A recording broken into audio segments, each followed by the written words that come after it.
Hello दोस्तों, आपका स्वागत है प्रीफेक्ट चैनल पर। और आज का टॉपिक है सेल स्ट्रक्चर यानी कोशिका संरचना। कोशिका यानी अंग्रेजी शब्द सेल लैटिन भाषा के सेल्यूलर शब्द से लिया गया है, जिसका अर्थ है एक छोटा कमरा। कोशिका की खोज सर्वप्रथम रॉबर्ट हुक ने 1665 में की थी। सभी प्रकार की सेल्स में तीन चीजें कॉमन पाई जाती है: सेल मेम्ब्रेन, साइटोप्लाज्म यानी कोशिका द्रव्य और डीएनए जो कि जेनेटिक मटेरियल होता है। प्रत्येक प्राणी शरीर की सबसे छोटी इकाई सेल ही होती है। दो कैटेगरीज में सेल्स को डिवाइड किया जा सकता है। पहली कैटेगरी है यूकैरियोटिक सेल्स। इनमें केंद्रक और कुछ अन्य महत्वपूर्ण कोशिकांग पाए जाते हैं। सभी जीवित प्राणी और प्लांट्स जो कि एडवांस्ड सेल्स का उदाहरण है, ये यूकैरियोटिक सेल्स से ही बने होते हैं। दूसरी कैटेगरी है प्रोकैरियोटिक सेल्स।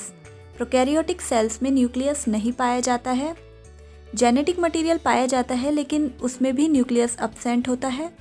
इसके अलावा जो सेल ऑर्गेनल्स होते हैं वो किसी भी मेम्ब्रेन से इनक्लोज्ड नहीं होते हैं। इसका एक महत्वपूर्ण एग्जाम्पल है बैक्टीरिया। आइए अब डिस्कस करते हैं कि ऑर्गेनल्स क्या होते हैं। कोशिका के छोटे छोटे कार्यों के लिए जो अंग जिम्मेदार होते हैं उन्हें कोशिकांग कहा जाता है, और इन छोटे छोटे अंगों को ही ऑर्गेनल कहा जाता है।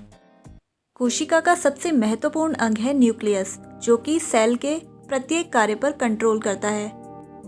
एक केंद्रक को कोशिकाओं का दिमाग भी कहा जा सकता है, क्योंकि सारे कार्यों पर नियंत्रण केंद्रक के ही पास होता है।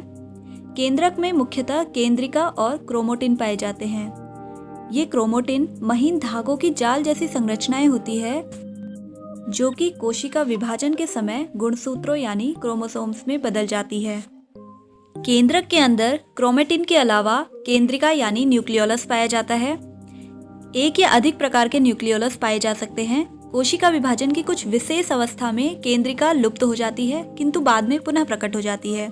केंद्रिका यानी न्यूक्लियोलस के अंदर ही राइबोन्यूक्लिक एसिड्स यानी आरएनए पाए जाते हैं, और विभिन्न प्रकार के एंजाइम्स पाए जाते हैं जो कि माइटोसिस यानी कोशिका सूत्री विभाजन में महत्वपूर्ण भूमिका निभाते हैं। अब बात करते हैं साइटोप्लाज्म यानी कोशिका द्रव्य की। कोशिका के अंदर प्रत्येक भाग में एक तरल पदार्थ जो कि जेली लाइक स्ट्रक्चर होता है, साइटोप्लाज्म कहलाता है। इसके अंदर ही सभी प्रकार के कोशिकांग बिखरे हुए होते हैं। नेक्स्ट कोशिकांग यानी सेल ऑर्गेनल है अंतःप्रद्रवी जालिका यानी एंडोप्लाज्मिक रेटिकुलम।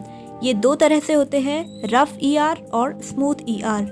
रफ इस कारण से होते हैं क्योंकि उनकी सतह पर राइबोसोम्स चिपके हुए होते हैं, और हम सब जानते हैं कि राइबोसोम्स का एक स्पेशल रोल प्रोटीन सिंथेसिस में होता है।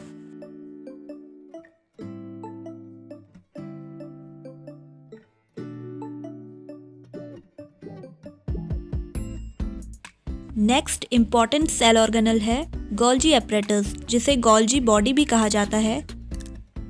प्रोटीन्स जब गोल्जी बॉडी के थ्रू मूव करते हैं तो वो एक ऐसी फॉर्म में कस्टमाइज हो जाते हैं जिस रूप में सेल उन्हें यूज कर सके।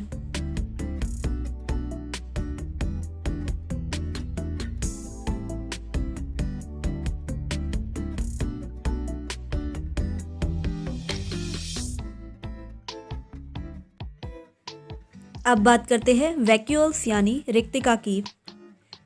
प्लांट सेल के अंदर जो आप ये वाइट पार्ट देख रहे हैं, ये है सेंट्रल वैक्यूल यानी केंद्रीय रिक्तिका, जो कि पानी को स्टोर करती है और कई डिफरेंट मटेरियल्स को स्टोर करती है। और अगर आप एनिमल सेल की बात करें तो हम देख सकते हैं एक स्ट्रक्चर जो कि लाइसोसोम आप स्क्रीन पर देख सकते हैं। इसे सुसाइडल बैग यानी आत्महत्या की थैली भी कहा जाता है, क्योंकि आवश्यकता पड़ने पर ये अपने को ब्लास्ट कर लेता है। अब एक बहुत ही इंपॉर्टेंट पार्ट जो हम पढ़ेंगे सेल ऑर्गेनल, वो है माइटोकॉन्ड्रिया, जो कि पावर हाउस ऑफ सेल कहलाता है। इसका इम्पॉर्टेंट रोल सेल्यूलर रेस्पिरेशन यानी कोशिकीय श्वसन में देखने को मिलता है। दोस्तों, आरबीसी के अलावा हर प्रकार के सेल में माइटोकॉन्ड्रिया प्रेजेंट होता है। एटीपी मॉलिक्यूल्स यानी एडिनोसिन ट्राइफॉस्फेट के रूप में ये सेल्स को एनर्जी प्रोवाइड कराते हैं। कुछ ऑर्गेनिजम्स जैसे प्लांट जो कि फोटो ऑटोट्रॉफिक होते हैं, यानी सनलाइट की उपस्थिति में अपना भोजन स्वयं बनाते हैं, तो इन प्लांट सेल में ऐसा एक सेल ऑर्गेनल होता है जो एनिमल सेल में absent होता है और वो है क्लोरोप्लास्ट यानी लवक। प्लांट सेल हमें ग्रीन दिखती है क्योंकि इनमें ग्रीन पिगमेंट पाया जाता है। ग्रीन कलर यानी क्लोरोफिल जो कि सनलाइट की उपस्थिति में भोजन बनाने में प्लांट सेल की हेल्प करता है। प्लांट सेल में सेल वॉल भी पाई जाती है, जबकि एनिमल सेल में सेल वॉल अब्सेंट होती है। तो दोस्तों, आज की इस वीडियो में हमने सेल स्ट्रक्चर को समझा, कौन कौन से सेल ऑर्गेनल्स प्रेजेंट होते हैं हमने ये जाना। आज की वीडियो में इतना ही। मिलते हैं अगली वीडियो में अगले टॉपिक के साथ।